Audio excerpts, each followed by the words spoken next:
Baiklah sekalian, untuk selanjutnya kami silakan Pak Irfan, Direktur Pos ke hati untuk mempresentasikan bagaimana sebenarnya praktek tantangan di lapangan dalam upaya membangun pasar berkelanjutan ini. Kami silakan. Terima kasih Pak Karni, bukan Pak Karni Ilyas ya, ini moderatornya kayak Pak Karni Ilyas ya. Pak Purwadi, terima kasih kesempatannya. Assalamualaikum warahmatullahi wabarakatuh. Bapak, Ibu, dan rekan-rekan sekalian, senang sekali bisa bertemu Pak Rektor Insiper. Semoga masih ada cukup lama tidak ketemu dan tidak mudah ketemu Pak Rektor ini. Alhamdulillah bisa ketemu di sini, Pak Heru, Pak Direktur. Kemarin saya cuma melihat namanya saja, tapi tidak muncul Pak Heru. Gugus kita, senang sekali ketemu. Biasanya kalau di di pangan pertanian Bappenas itu hanya ketemu Pak Anang ya. Jadi sekarang bisa ketemu gugus kita juga. Ke depan semoga bisa berdiskusi dengan gugus kita juga. Ada Pak Heri dari Sipar. Bapak Ibu sekalian, saya mau screen sebentar ya. Share. Nah, sebelum saya banyak bercerita, ini saya ingin memperkenalkan diri dulu.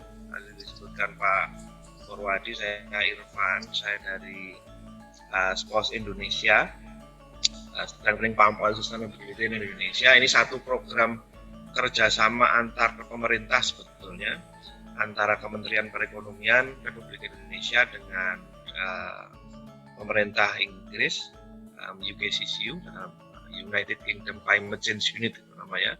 Di sini ada juga yang hadir Mbak Widya Nantia, terima kasih Mbak Tia sudah hadir di sini yang mendukung program ini. Nah, ke hati sebetulnya di program ini juga tidak sendirian, banyak mitra-mitra kami. Tadi Pak Purwadi juga sudah menyebutkan banyak mitra-mitra kami yang bekerja di lapangan, mulai dari di Jambi itu ada Setara, kemudian ada Yayasan Aurika yang jago pemetaan, ada juga teman-teman yang bekerja di Sekadau, ini yang menemani Pak Ivan di Sekadau, ada teman-teman dari Siar yang Pontianak dan juga ada SPKS.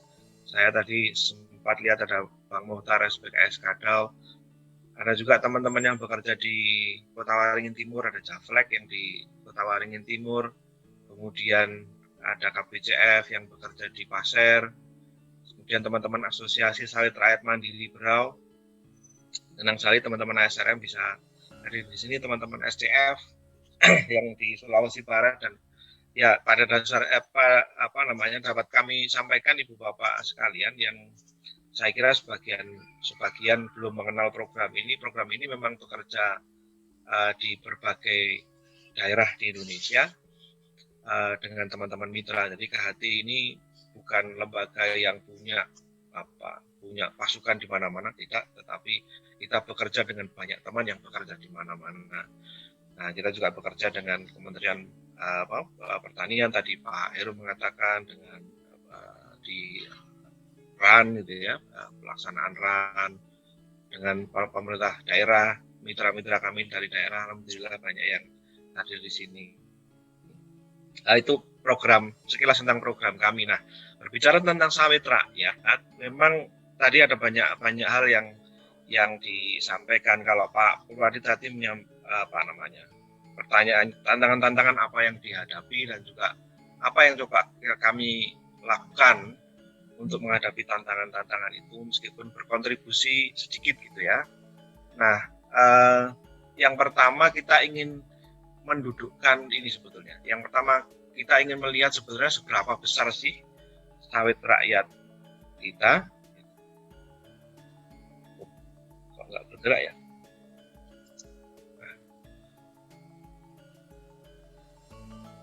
Oh, oke. Jadi kalau kita yang pertama segini, ketika kita bicara keberlanjutan, tadi sempat disinggung juga oleh Pak Heru, tadi Bu Swita juga sempat menyinggung soal sertifikasi. Nah, bagaimana sawit rakyat ini bisa memenuhi apa yang disebut dengan standar-standar keberlanjutan yang tentu kalau dunia internasional pasar akan mengatakan kalau disebut berkelanjutan apa buktinya gitu. Nah, ada RSPO misalnya yang memang itu inisiatif para pihak di tingkatan internasional. Kemudian ada ISPO yang inisiatif pemerintah Indonesia yang sekarang terbaru ditopang dengan Perpres nomor 44 tahun 2020 yang akan menjadi wajib untuk semua. Nah, kalau kita lihat berapa banyak sawit rakyat kita yang sudah terbukti dengan standar yang ada, memenuhi standar berlanjutan. Sawit rakyat kita yang sudah ber RSPO itu sampai sekarang ada 30 lembaga dalam catatan RSPO, luasnya 19.000 hektar. Kemudian ISPO ada 21 lembaga yang tersertifikasi ISPO. Nah, kalau kita lihat ini kan senjangnya cukup besar ya, 19.000 tadi bahkan dari Bu Puspita menyebutkan sekitar 7 juta hektar sawit rakyat. Pak Heru tidak mention angka, tapi kira-kira tadi dari pemerintah menyebutkan 7 juta hektar sawit rakyat. Nah, senjangnya kan tinggi sekali ya. Nah, kita ingin mencoba melihat satu persatu apa sih situasi di lapangannya seperti apa dan tantangan apa yang dihadapi oleh sawit rakyat. Nah, kita mulai dengan data dulu Ibu Bapak sekalian. Tadi disampaikan oleh Pak Heru dan juga Bu Puspita bahwa sawit di Indonesia ada 16,38 juta hektar. Data sementara dari BPDP Kelapa Sawit dan dari pemerintah itu selalu menyebut ada 40-48% itu sawit rakyat atau ya sekitar 7 juta itu tadi. Nah, kami di Spos Indonesia dan Mitra mencoba mencari gambarannya, mencari tahu gitu. Benarkah sebesar itu? Gitu. Nah, kita mencoba menganalisis citra yang ada, melihat seberapa besar sih. Ya, memang kira-kira 7 juta itu sawit non izin, sawit yang tidak berdasarkan izin. Ya, kira-kira saja sebetulnya. Tapi kalau kita bicara sawit rakyat yang sesuai dengan peraturan perundangan kita itu di bawah 25 hektar, nah kita mencoba mencari poligon-poligon yang di bawah 25 hektar itu. Kira-kira totalnya 1,9 juta sekian, jadi hampir 2 juta. Apakah itu sedikit? Tidak Ibu Bapak, itu banyak. Nah, problemnya tadi disampaikan juga bahwa dari 1,9 juta itu sekitar 713.000 hektar sawit rakyat, kalau kita katakan sawit rakyat di bawah 25 hektar itu ada di dalam kawasan hutan. Nah, sekarang pemerintah sudah mencoba mengatasi itu, rule base-nya sudah ada.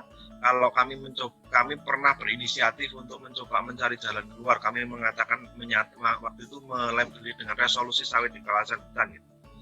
Itu sejak tahun 2017-2018 kita coba di beberapa tempat di Berau ini, di tempatnya ASRM Berau, Pak Mubin dan kawan-kawan ada di sini, itu sudah sampai di Inver itu dengan tim Inver dari Provinsi Kalimantan Timur ada 2.500-an hektar sudah diinver, diproses, mandek prosesnya, nggak ketemu karena katanya PPTKH itu tidak untuk sawit.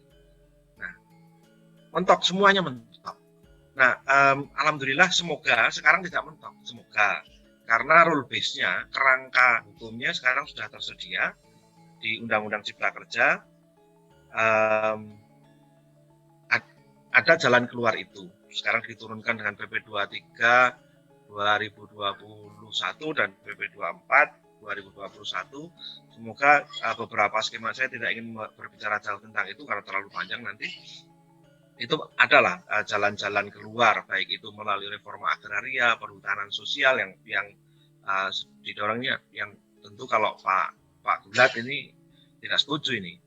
Nah, tetapi sementara ini kerangka kebijakannya itu yang ditawarkan, reforma agraria, perhutanan sosial, persetujuan penggunaan kawasan hutan, kira-kira begitu. Nah, pertanyaannya kemudian, kalau yang 713 itu akan diselesaikan di situ, 1,2 juta hektar kebun sawit yang di luar kawasan hutan, apakah tidak tidak lagi menghadapi masalah. Nah, tadi Pak Heru juga sempat menyinggung ya, ada masalah-masalah juga soal bukti kepemilikan, peralihan, sertifikat yang belum banyak yang dimiliki oleh kebun dan lain-lain. Nah, kita melihat lagi 1,2 juta hektar itu berapa sih yang sudah punya STDP? Saya hampir yakin teman-teman Kementerian Pertanian, Pak Heru dan timnya, dan juga Direktorat Pengolahan Hasil dan Pemasaran ya, BPH pun juga belum punya data yang konkret betul berapa banyak STDP yang sudah dikeluarkan oleh kabupaten-kabupaten seluruh Indonesia. Tapi yang sama-sama diyakini baru sangat kecil. Itu soal STDP. Ada pertanyaan juga, kalau nanti sawit di kawasan hutan itu sudah boleh pakai perhutanan sosial dan lain-lain, apakah perhutanan sosial itu dapat menjadi bukti legalitas lahan dalam pengurusan STDP? Nah, ketentuan tentang STDP belum boleh itu. Nah, kalau STDP ini syarat mutlak menuju sertifikasi, syarat mutlak menuju apakah itu ISPO atau RSPO, harus punya STDP. Nah, Ibu Bapak, kami tim POS Indonesia dan mitra-mitra tidak hanya melontarkan pertanyaan tentunya. Kami mencoba untuk melakukan pendataan dan pemetaan di banyak tempat untuk mempersiapkan menuju STDP. Karena tadi Pak Heru sempat menyampaikan, Pak Direktur sempat menyampaikan yang mau PSR kemarin sudah diambil titik-titiknya, tapi di rapat kami kemarin dengan beliau dan KLHK mengatakan nggak bisa kalau titik, harus poligon. Ada masalah-masalah seperti itu. Padahal mengambil poligon peta sawit rakyat kapling persil itu juga tidak mudah. Ngurus STDP harus ada clearance dari instansi kehutanan yang membutuhkan poligon itu. Nah, kita mencoba melakukan ini sekilas cerita saja. Kita sudah mencoba melakukan pemetaan dan pendataan sawit rakyat di beberapa daerah dengan mitra-mitra kami tadi dengan menggunakan teknologi drone. Hitung-hitungan kami dengan Pak Anas intens ya. Kita dengan pemetaan dengan drone, kemudian kita bagi persilnya kita bangun, kita kumpulkan datanya, kemudian diajukan ke pemerintah kabupaten untuk diproses STDP-nya. Apakah itu kemudian menjadi sederhana? Situasinya begini, 213.000 hektar itu sudah berhasil dipetakan oleh teman-teman mitra KHT di lapangan, mitra-mitra POS Indonesia di lapangan. Lumayan besar lah 213.000. Bayangan kami dengan desain sebelumnya yang dilakukan di beberapa tempat, kita melakukan pemetaan, akuisisi data, kemudian bisa duduk bareng para pekebun dan menggambar batas-batas persil. Tetapi ternyata pandemi COVID-19 menahan kami dan membuat kami harus putar otak lagi. Tidak bisa ternyata begitu. Harus datangi satu persatu para pekebunnya, didatangi satu persatu oleh teman-teman di lapangan untuk verifikasi batas kebun dan lain-lain. Paling nggak kalau ketemu pun 2-3 orang, tidak banyak. Sampai sekarang dari 213.000 hektar yang sudah terpetakan itu baru 17.800 hektar yang sudah bisa terdelineasi dan didata pemiliknya siapa. Tetapi apakah 17.000 itu sudah cukup juga untuk STDP? Belum cukup lagi Bapak Ibu. Harus didata lengkap, setelah itu juga harus disertakan dengan kopi kepemilikan lahan misalnya. Nah, untuk mendapatkan kepercayaan masyarakat menyerahkan kopi sertifikat itu, kopi kepemilikan lahan kan tidak mudah juga. Tadinya bayangannya bisa kumpul-kumpul, ternyata sekarang dengan situasi begini harus didatangi satu-satu untuk meyakinkan masyarakat bahwa ini pendataan registrasi ini untuk kepentingan pekebun sendiri gitu. Bahkan di beberapa tempat seperti di Sekadau, Pak Ivan dan pasukan ini turun ke lapangan menjelaskan, dan menjelaskannya tentu pada kelompok-kelompok kecil akhirnya. Nah, ada 6.000 yang sudah terregistrasi untuk diajukan STDP. Apakah kemudian sederhana juga? Tidak juga. Ternyata di beberapa kabupaten prosesnya panjang juga, harus ada overlay selain dengan kawasan hutan selesai dengan RT RW. Banyak ternyata kebun-kebun kita yang ada di tanah pekarangan dan itu nggak bisa keluar STDP-nya. Ada yang di sawah nggak bisa keluar STDP-nya. Ini tantangan-tantangan yang ada di lapangan. Jadi sampai sekarang itu dari 213.000 yang sudah dipetakan dan 17.000 yang sudah didata itu baru 1.146 hektar yang terbit STDB-nya, dan itu kira-kira 1.300 berkas lah. Nah, kita sekarang melihat biaya. Kalau kita mau melakukan pendataan dan pemetaan untuk seluruh sawit rakyat di kawasan di Indonesia yang kemudian akan di STDB-kan dan kemudian akan diproses ISPO yang harusnya itu sudah harus wajib tahun 2025, berapa yang kita butuhkan untuk pemetaan dan pendataan itu dengan standar yang kita bangun. Kita coba hitung biayanya berapa, kira-kira 180.000 per hektar itu, ketemu totalnya itu 343,5 miliar rupiah, 300 miliar untuk pemetaan dan pendataan saja. Itu. Nah, itu legalitas. Kemudian legalitas lembaga. Kalau kita mau masuk ke sertifikasi, tentu lembaga itu harus badan hukum. Ya, legalitas untuk lembaga 3-5 juta. Kemudian belum kita bicara soal penguatan kelembagaan. Kalau kita lihat standar sertifikasi baik itu RSPO ataupun ISPO, nantinya akan dibutuhkan pelatihan-pelatihan untuk tata kelola kelembagaan, atau kalau di RSPO disebut ICS itu. Nah, kami beberapa bulan ini kita juga mencoba bermitra juga dengan RSPO, dengan SPKS dan beberapa teman yang lain untuk melakukan pelatihan-pelatihan kelembagaan sawit rakyat untuk menuju sertifikasi. Dalam hitungan kami kira-kira itu satu orang itu butuh 1 juta untuk pelatihan itu, 3 hari pelatihan. Nah, kalau misalnya ini asumsi kasar saja, jika jumlah kelompoknya se-Indonesia Raya 2 juta hektar, 1,9 juta itu butuh 2.000 unit lembagaan, butuh sekian miliar lagi untuk pelatihan kelembagaan. Belum lagi ke depannya untuk pengelolaan lingkungan, menyiapkan SPPL, itu juga butuh effort lagi. Nah, situasi ini yang kami sangat berharap pemerintah, Bappenas, Dijenbun, BPDPKS juga mulai melirik, tidak hanya fokus di peremajaan, tetapi mulai melirik bahwa hal-hal ini harus dipersiapkan kalau kita memang mau mendukung sawit rakyat menuju pemenuhan standar keberlanjutan. Yang berikutnya lagi soal good agricultural practices, soal benih PSR tadi sudah disampaikan lengkap oleh Pak Heru. Tapi ada lagi soal good agricultural practices.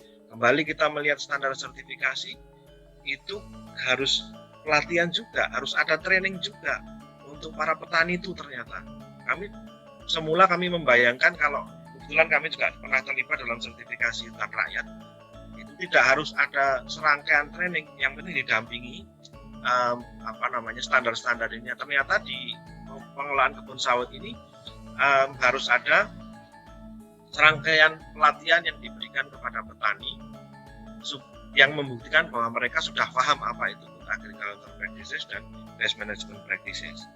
Kami ngitung lagi itu, kira-kira berapa sih?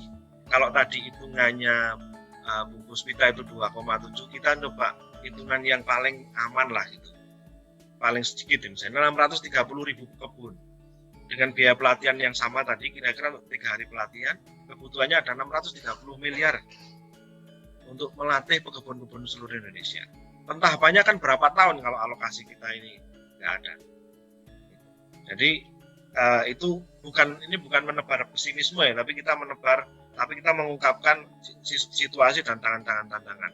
Nah, karena itu tentu ada hal-hal yang harus dijawab. Kalau ada terobosan yang harus ada. Itu kenapa kami sangat tertarik ketika waktu itu Pak Purwadi memang yang melontarkan gagasan untuk peningkatan kapasitas digital. Jadi ini bukan database baru Pak Direktur, Pak Heru. Jadi yang dikembangkan oleh teman-teman STIPER ini lebih pada peningkatan kapasitas secara digital. Saya dulu bayangkannya agak susah, tapi Pak Purwadi menggambarkan dengan saya waktu itu, kalau kita lihat ruang guru itu loh. Oke. Terus kemudian pas awal pandemi itu juga muncul dengan kartu prakerja. Nah, kira-kira banyak, semoga sih kita nunggu nanti yang diterangkan kira-kira seperti itu gitu ya. Kita butuh metode yang cepat, murah, dengan jangkauan yang luas untuk jumlah besar pekebun dalam rangka peningkatan kapasitas bagi pekebun, khususnya kapasitas kelembagaan maupun GAP. Dan kita juga butuh pemanfaatan teknologi informasi yang sederhana, yang menjadi pilihan, menurut kami sih pilihan yang paling masuk akal untuk upaya peningkatan kapasitas pekebun. Jadi bisa nggak sih ada semacam training jarak jauh gitu, pekebun itu ikut training, kemudian lihat itu modul pembelajaran digitalnya, lihat video tutorial, kemudian ada ujian sederhana dan keluar sertifikat bahwa pekebun ini sudah mengikuti pelatihan dan pemantauan pelaksanaan implementasi GAP itu dilakukan oleh para pendamping di lapangan, yang itu bisa jadi penyuluh, pendamping PSR, bisa dilakukan oleh perusahaan mitra, bisa dilakukan oleh siapa saja. Kami juga saat ini sedang membangun satu modul pendampingan untuk menuntun nanti teman-teman kelompok pekebun ini menuju sertifikasi. Insya Allah dalam 2-3 bulan ini semoga PPKM-nya bisa mereda, bisa berhasil, COVID-nya segera sedikit mereda. Nah, kita bisa menyelesaikan pengembangan modul itu juga. Kira-kira itu yang bisa saya sampaikan, Pak Purwadi, Pak Moderator, tantangan-tantangan yang kita hadapi, dan kira-kira terobosan-terobosan apa yang bisa kita lakukan, dan beberapa inisiatif yang sudah coba dibangun oleh Sports Indonesia hati bersama mitra-mitranya termasuk Inskiper tentunya. Monggo Pak Pur, saya kembalikan. Assalamualaikum warahmatullahi wabarakatuh. Terima kasih Mas Irfan. Kebetulan beberapa terakhir saya mengikuti kegiatan dan sports ini, bagaimana membantu untuk membuat model-model membangun berdan di sawit rakyat, mulai membangun pemetaan, membangun kelembagaan, termasuk juga program membangun model contoh digitalisasi ini. Sekalian kunci tadi Pak setelah dijelaskan oleh Pak Heru bahwa pemerintah memfasilitasi banyak dari dana BKS, walaupun masih tetap harus kita perjuangkan banyak lagi.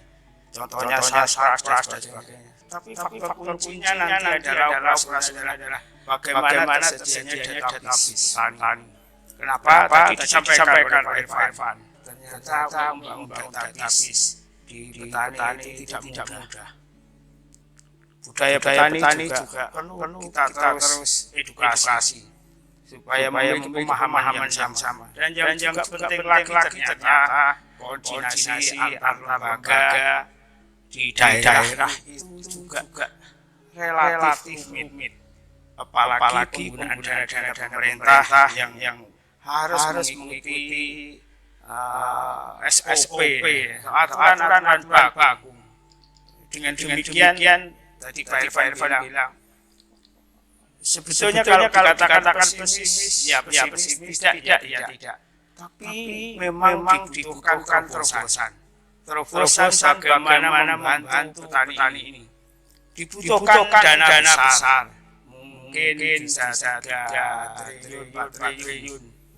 Tapi kalau kita bicara program ini dibangun 5 tahun, secara bertahap, saya kira dana BPKS mungkin sudah mulai juga perlu realokasi kaitannya dengan subsidi bakar, remaja dan sebagainya. Baiklah sekalian, untuk selanjutnya kami mohon Pak Dr. Heri Wiranata, ini adalah pakar teknologi Fakultas Teknik Istiqlal yang selama ini selalu mengkaji bagaimana perkembangan bisnis di tingkat petani ini. Kami silakan Pak Eri.